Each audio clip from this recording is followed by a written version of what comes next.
Hey guys, it's Denise from LoomHead.com, and in this video we're going to be knitting a braided headband.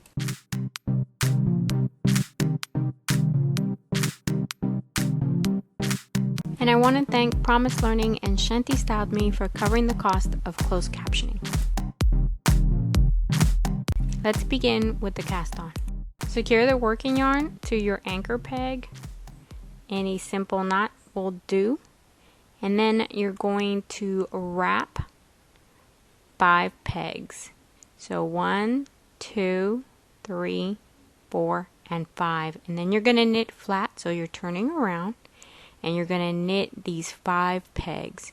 We're not going to slip or skip the first one. We're knitting all 5 pegs. And we're using the U-wrap version of the knit stitch.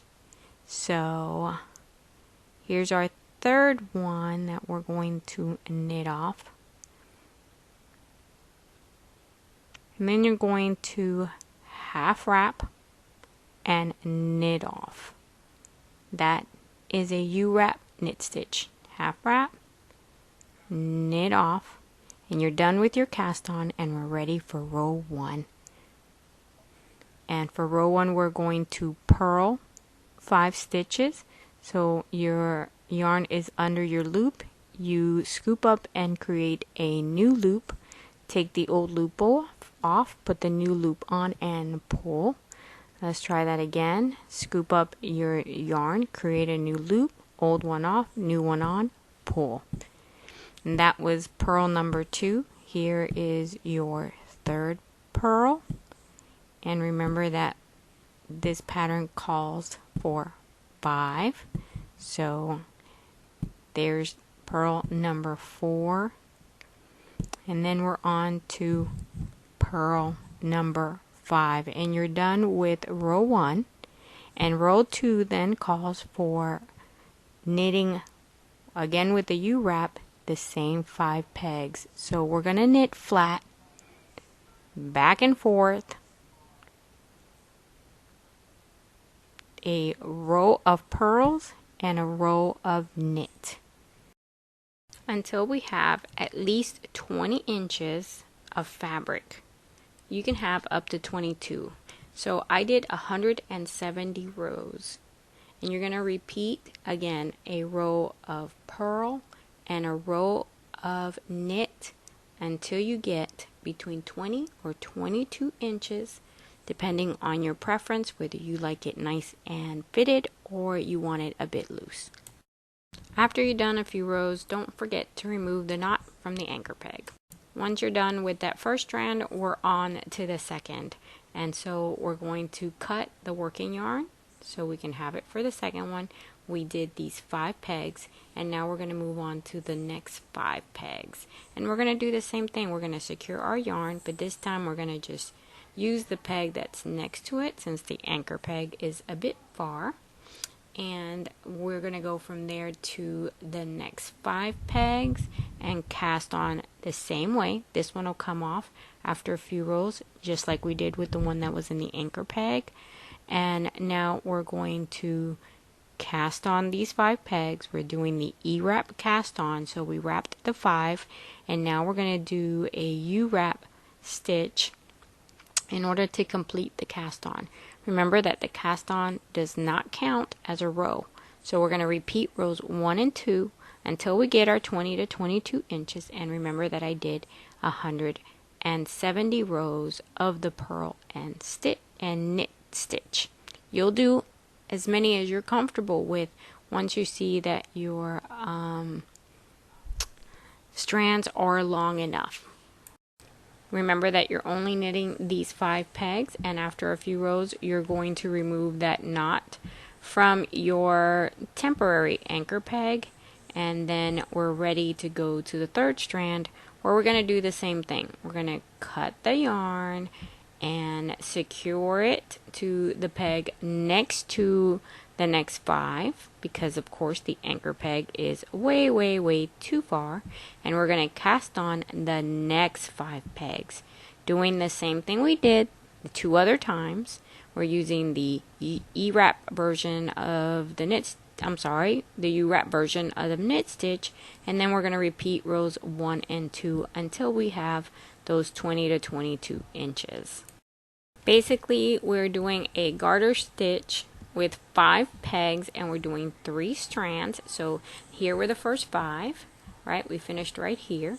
Here is the second, and then we're doing the third. So it's 3 strands of the garter stitch. All right, when we're done, then we're going to decrease from 15 pegs to 9.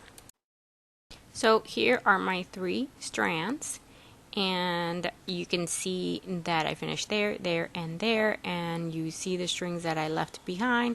This one is still on the working yarn. I did not cut this yarn, so don't cut it. And we're going to first decrease, so move the loop from peg 1. You're going to move it to peg 2, and then you're going to knit that peg. So knit off, and then go over to peg 5, and you're going to move that one over to peg 4, and you're going to knit off. So now you went from 5 pegs down to 3, and we're going to the next one. So you're going to move peg 6 over to peg 7, and you're going to knit off.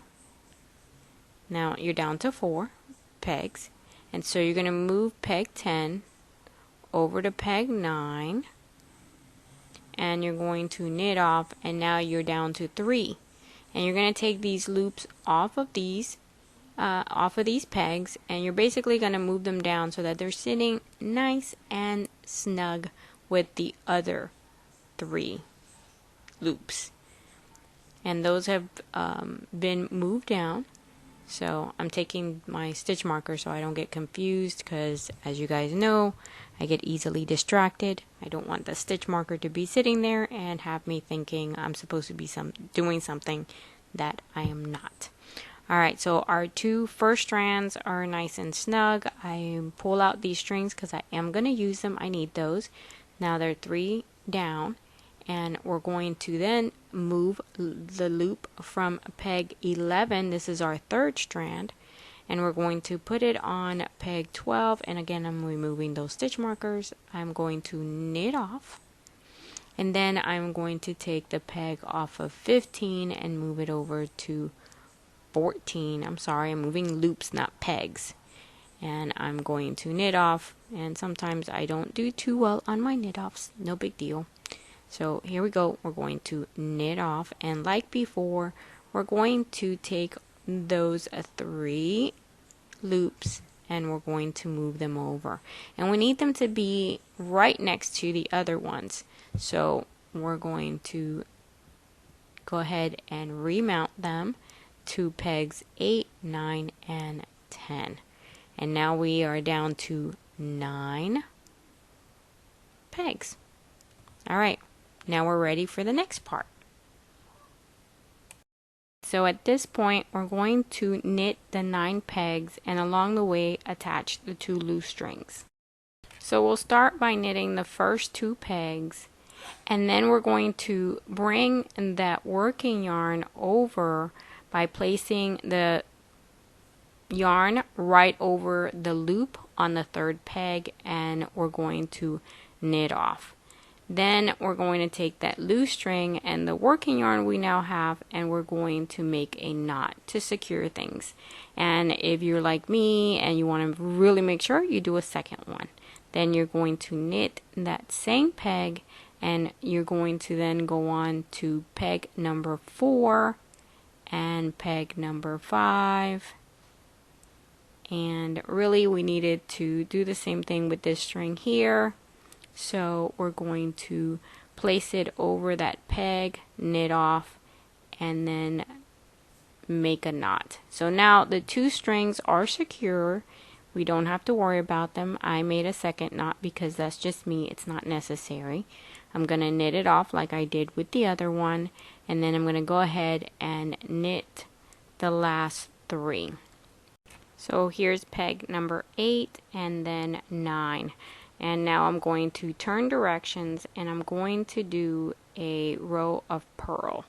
And in fact, from this point on, we're only doing rows of purls. So 9 pegs for 9 rows.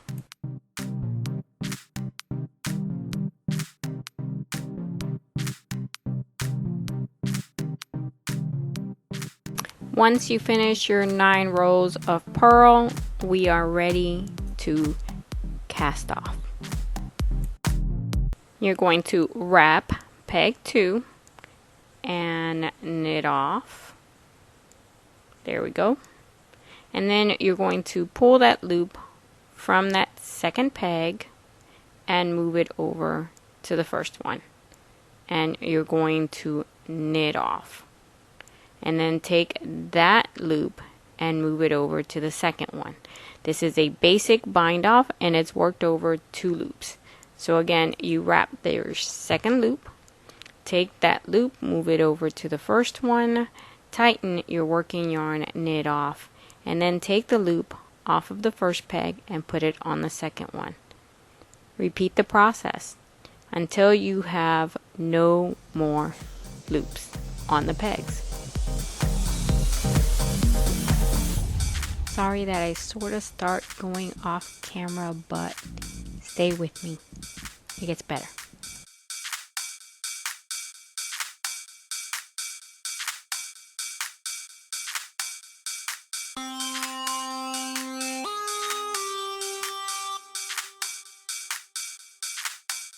There we go.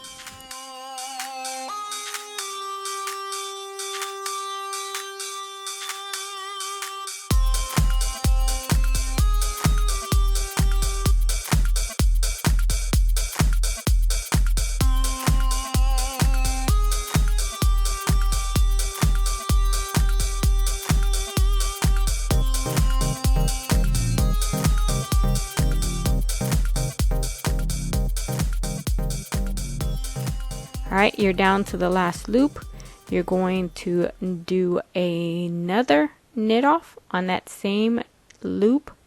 Get your scissors, cut the working yarn, and then with your hook, pull that loop all the way until it's loose and off the loom. Now, the row of cast on that we did on the strand is going to leave some loose loops.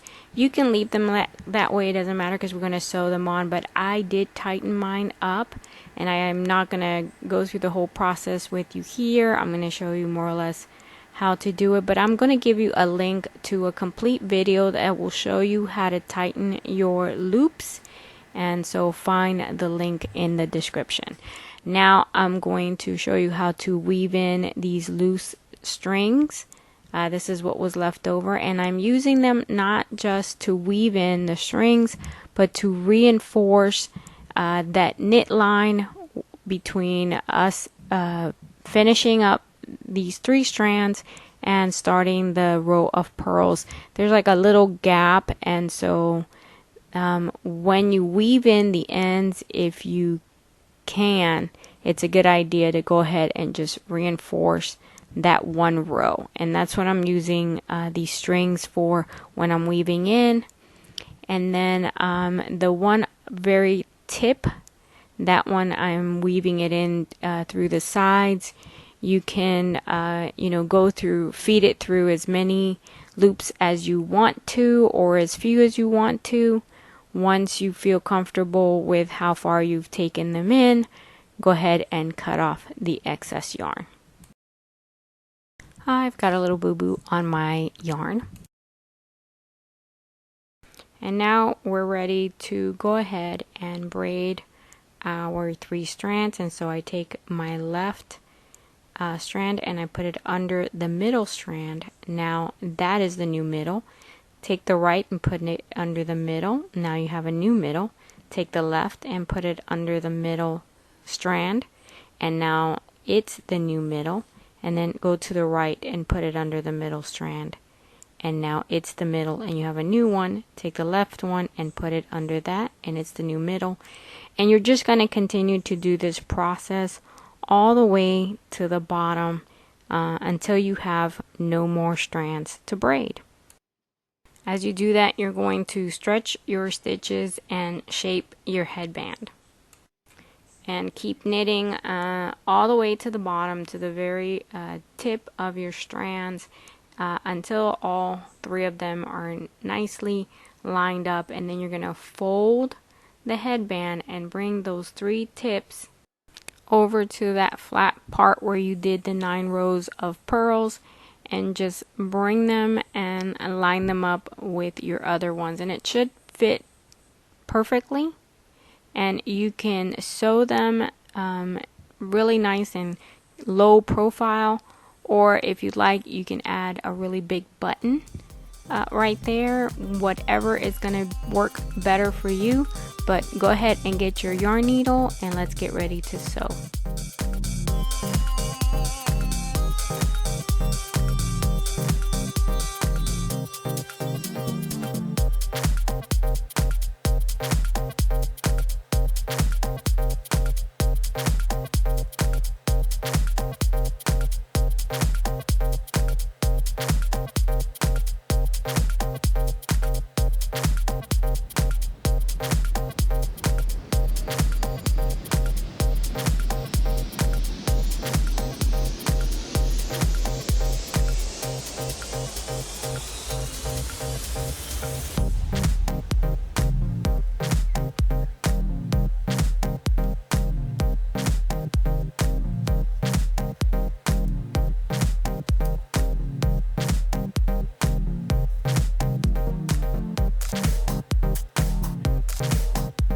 As you can see, this will sew up a really nice.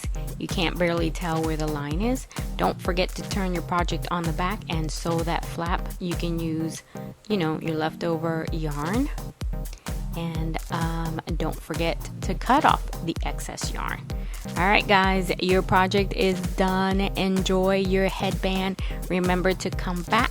And for this project, like, comment, and subscribe.